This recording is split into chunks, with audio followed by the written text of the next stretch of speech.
ध्यान दीजिए, हमने आपको यही सिखा रहे थे कि एम्फीबियंस मतलब कहने का ये है कि जो भी पीसीज है सर, इस पीसीज से किसका विकास हो गया? एम्फीबियंस का विकास हो गया।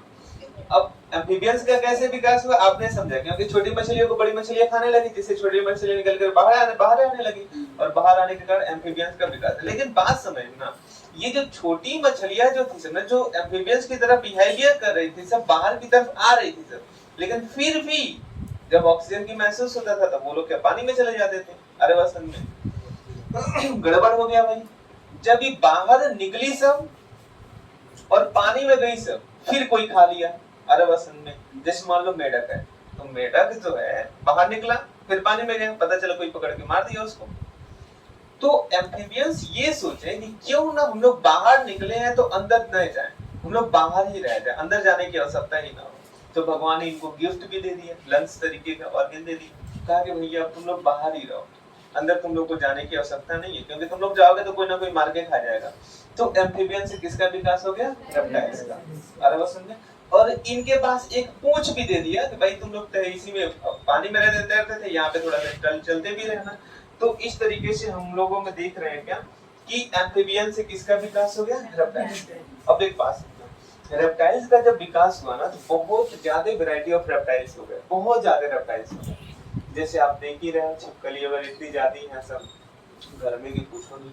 तो जब रेप्टाइल्स का विकास हुआ तो रेप्टाइल्स में छोटे से छोटे और बड़े से बड़े रेप्टाइल्स का विकास हुआ। अब रेप्टाइल्स जो बड़े वाले थे वो छोटे वाले रेप्टाइल्स को खाने लगे, सब गड़बड़ हो गया। यहाँ भी कंडीशन ऐसा ही हुआ, इनहिबिशन की प्रॉपर्टीज डेवलप हुई, जिसके कारण से अब ये रेप्टाइल्स में ये कैपेसिटी हुआ कि हम लोग यहाँ से भी भागना शुरू कर दिए।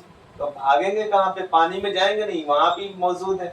सॉइल पे रहेंगे नहीं, क्योंकि हमारे बड़े भैया लोग मौजूद हैं जो हम लोग को खा सकते हैं। तो यहाँ से ये लोग भागना शुरू किए, कहाँ पे? हवा में। छोटे छोटे फंक्स का, फिन्स का डेवलपमेंट हुआ और फिन से ये लोग उड़ने लगे। तो इस प्रकार से किसका डेवलपमेंट होने लगा? एवीज का। और एवीज का जैसे ही डेवलपमेंट हुआ तो उनके जो बच्चे होते थे ना, जो अंडे देते थे, ओविपेरस जो होते थे, तो अंडों को प्रोटेक्शन करना था। अब पता चले हवा में अंडा दे दे, नीचे गिर करके फूट जाएगा। आधी बात समझ में ना? तो जो भी एवीज है, जो पक्षियां थी सब, उन सबों का शरीर थोड़ा थोड़ा मेमोरी ग्लैंड्स वगैरह बोन के कारण थोड़ा थोड़ा भारी होने लगा। और भारी होने के कारण ये लोग फिर सोचे कि हम लोग हवा में रहने से कोई फायदा नहीं है, फिर हम लोग कहाँ पे चलते हैं? धरती पे चलते हैं। और किसका विकास करते हैं? तो हम लोग किस में आते हैं? मैमल्स में। और मैमल्स में बहुत ज्यादा वैरायटियां हैं। मैमल्स अब लास्ट में हम लोग सीखेंगे कि ये मैमल्स का विकास कैसे हुआ। फिलहाल एक बार हम ये लोग सारी चीजें रिकॉल कर लेते हैं। जैसे आपको हमने समझाया ये क्या है? पेट्रीमाइजोन है, ठीक है। आगे की तरफ ये क्या है? स्क्वालियोडॉन डॉगफिश है। ये है आपका रोहू मछली, ग्लेबियोलुक्टा इसका नाम है। ये है आपका हिपोकैम्पस, कोनीफिशिस में ये सब के सब आते हैं। और यहाँ पे देखिए एक लंग्स फिश है। ये फिश है, मछली है, थोड़ा सा क्लियरिटी नहीं हो रहा होगा, लेकिन नोटिस करोगे समझ में आ जाएगा। ये फिश है, ऊपर की तरफ बुलबुला दे रही है। ये इसके पास गिल्स नहीं मौजूद है भाई, है क्या? ये लंग्स फिशेस है, बाहर आती हैं और हवा लेकर के चली जाती हैं अंदर की तरफ, फिर ऐसे कह लो बाहर आएंगे। जैसे ऐसे कह लो कि इन्वायरमेंट से ऑक्सीजन को लेती है, ना कि ये पानी से ऑक्सीजन को लेती है। इसका नाम क्या है? लंग्स फिश है। आगे की तरफ बात करें, टेट्रापोडा हमने बताया था, टेट्रामिस 7, पोडामिस 5, ऐसे ऑर्गेनिज्म जिसके पास चार पैर मौजूद होते हैं।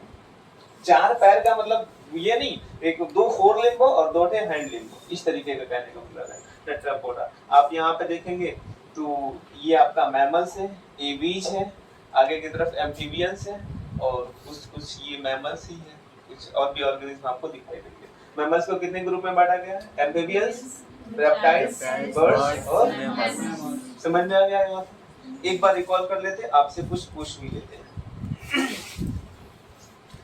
चलिए बताइएगा, सबसे पहले कार्डेटा।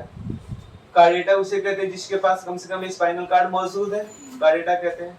कार्डेटा को कितने भागों में बांटा गया है? पहले वाले को और दूसरे वाले को क्रेनिएटा। एक क्रेनिएटा को हम लोग प्रोटोकार्डेटा या फिर लोअर कार्डेटा भी कहते हैं। और इसको 3 सब फाइलम में बांटा गया है। ऊपर वाले को नेक्स्ट यूरोकार्डेटा और लास्ट सिफाइलोकार्डेटा। हेमिकार्डेटा का एग्जांपल बताएंगे आप?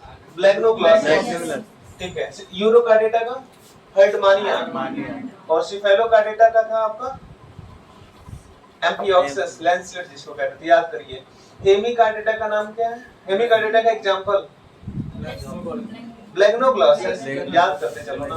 हेमिकार्डेटा का एग्जांपल ब्लैक्नोग्लॉसिस, एक बार और हेमिकार्डेटा का ब्लैक्नोग्लॉसिस, हेमिकार्डेटा का एग्जांपल ब्लैक्नोग्लॉसिस। चलिए यूरोकार्डेटा का हर्टमानिया, यूरोकार्डेटा का हर्टमानिया, यूरोकार्डेटा का हर्टमानिया, सिफेलोकार्डेटा एम्फिऑक्सिस, सिफेलोकार्डेटा का एम्फिऑक्सिस, सिफेलोकार्डेटा का एम्फिऑक्सिस, एम्फिऑक्सिस याद कर लीजिए। चलिए एक बार और बोलिए, हेमिकार्डेटा का ब्लैक्नोग्लॉसिस, यूरोकार्डेटा का हर्टमानिया और सिफेलोकार्डेटा का एम्फिऑक्सिस, याद करते चलो एम्फिऑक्सिस। देखो बहुत ज्यादा टफ चीजें नहीं है, हमें पता है, हम भी जब पहली बार पढ़ रहे थे ना, हमको पल्ले नहीं पड़ रहा था ये क्या चीजें हैं, कुछ समझ में नहीं आता था, लेकिन फिर बाद में हमको बहुत अच्छी समझ में आया।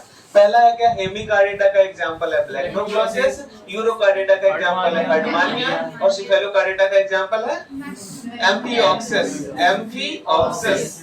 कोई दिक्कत नहीं है, एक बार आप हमें बताओ हेमिकार्डेटा का, यूरोकार्डेटा का, सिफेलोकार्डेटा का एम्फिऑक्सिस। देखो हमें पढ़ने का मतलब सिर्फ ये मतलब नहीं है कि हम लोग यहाँ पे पढ़ करके पोथी बना करके रख ले, हमें पढ़ने का सिर्फ ये मतलब है कि हमें सक्सेस होना है, कहीं ना कहीं हमें अपनी पावर को बढ़ाना है, ठीक है। पढ़ लिख करके कुछ एग्जाम क्वालिफाई कीजिए।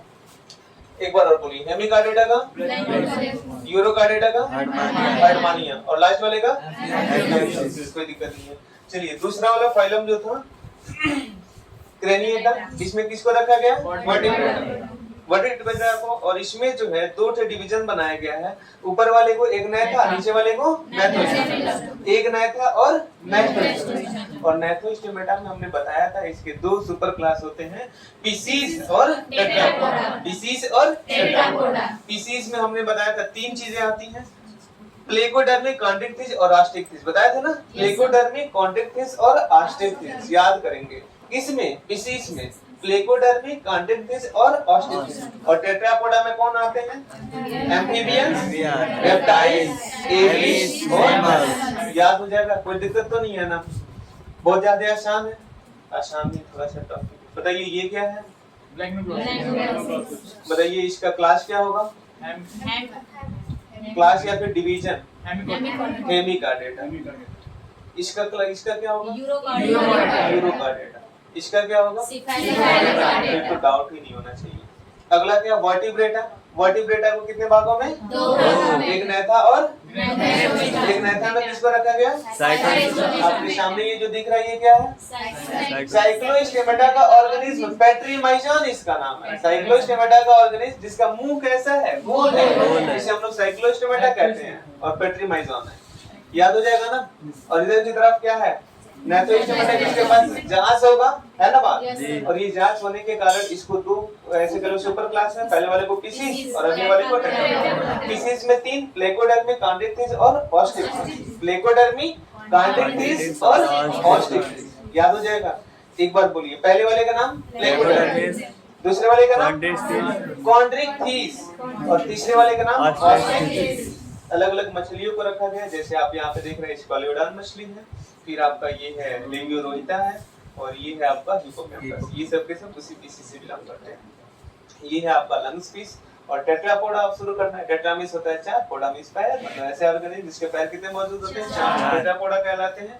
और टेट्रापोडा में कितने आते हैं, एम्फीबियंस, रेप्टाइल्स और मैमल्स। अब हम लोग को क्या करना है, इतनी चीजें वो लोग सीखे, तो एक एक करके हम लोग नोट्स भी बनाना शुरू करेंगे, जैसे पहले का डेटा पढ़ेंगे, फिर ऐसे शुरू से जितना चीज हमने पढ़ा है ये सारी चीजें हम आपको पढ़ाते रहेंगे।